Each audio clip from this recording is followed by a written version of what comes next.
Hi again, everyone.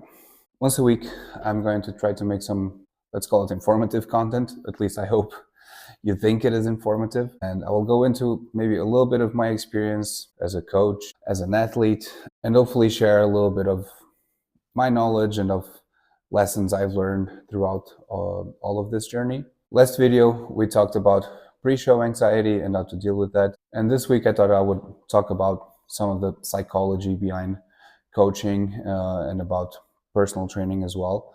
Every day I have a similar interaction with a client where he or she tells me something like, I really thought I couldn't do this or I couldn't do another rep, but then you said it and I was able to. You have really good eye for this, or insert random compliment, which I'm thankful for. The thing is, through experience, yes, I know how to gauge proximity to failure with most people, especially the more time I spend with the client in person, the easier it is for me to gauge that.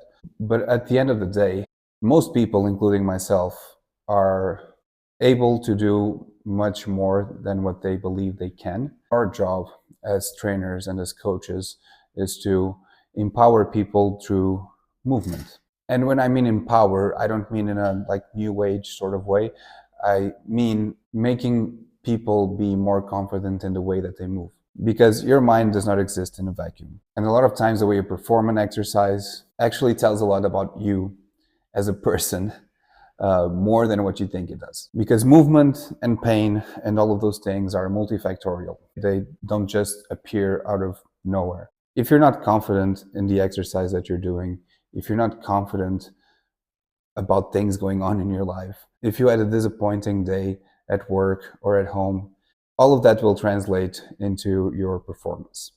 So part of my job as a trainer and a coach is being able to read that and then make adaptations based on that. A lot of times people believe they are doing something wrong, and it ends up being a sort of self-fulfilling prophecy. If you believe you're going to get hurt, if you believe something is not going to work, statistically, the probability that it's not going to work and you're going to get hurt, it's actually higher. So many times what people actually need from me as a trainer is just a green light. It's as simple as looking at their squat and telling them, hey, that actually looks pretty good. Whatever the cue is that you want to give them after will have a much more positive impact if you say something that will make them feel more confident. You're not there to be a yes man. You're there to, well, firstly construct an intelligently designed training program, but also being flexible enough to know how and when to adapt, giving positive reinforcement when things are actually looking good, and giving honest feedback. And that doesn't necessarily mean coddling the person. Honesty is honesty, and honesty means you say the good things and you say the bad things, right? People are entrusting you with their health and their bodies, and you need to take that seriously. And like in any relationship, you want to build it on a base of trust and honesty. Telling them what they actually need to hear and not just what they want to hear is going to reflect better upon you as a coach and a trainer, and it will build upon that foundation of trust. So to bring it all in, as a coach, you always want to empower your clients, because someone who is more confident will move more confidently, especially when we're dealing with beginners. So if something is looking good, high five them and tell them it's looking awesome, but always be honest with your clients.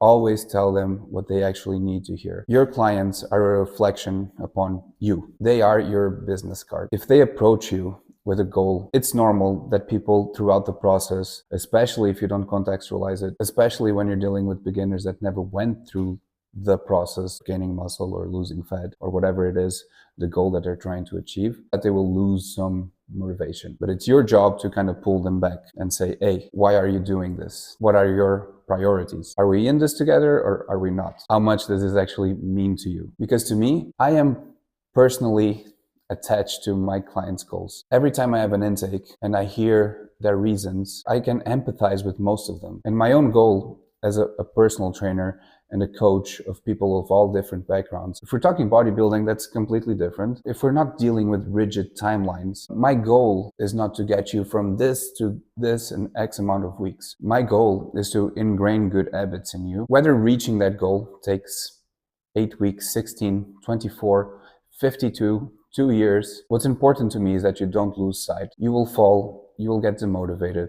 Things will happen in your life, and that's life. Life is not perfect. Life is not predictable at all times. What you can control, though, is how you react to life. If you have a goal and you fall back, that's okay. The goal is still there waiting for you. You were already on your way there. No one is perfect, and everyone works with different time frames, and so you don't need to be comparing yourself to others. You need to look at what you were doing before and what you were doing today and what you will be doing tomorrow. Are you doing a little bit better today than yesterday? Because if so, then that's a win. And that's your job as a coach to recognize that and to bring your clients in. If you're a beginner and you had a bad experience with a personal trainer before, let me know in the comments below. Let me know also if you have any other ideas of things for me to share and talk about. I enjoy yapping. If you need my help to reach your goals, whether you're a bodybuilder, whether you're an athlete, whether you're just someone trying to get in shape for the first time in their life, please reach out. I have my email and my Instagram in the description below, and I would be thrilled to walk that path with you. Okay? See you on the next one. God bless you. Train hard and go home.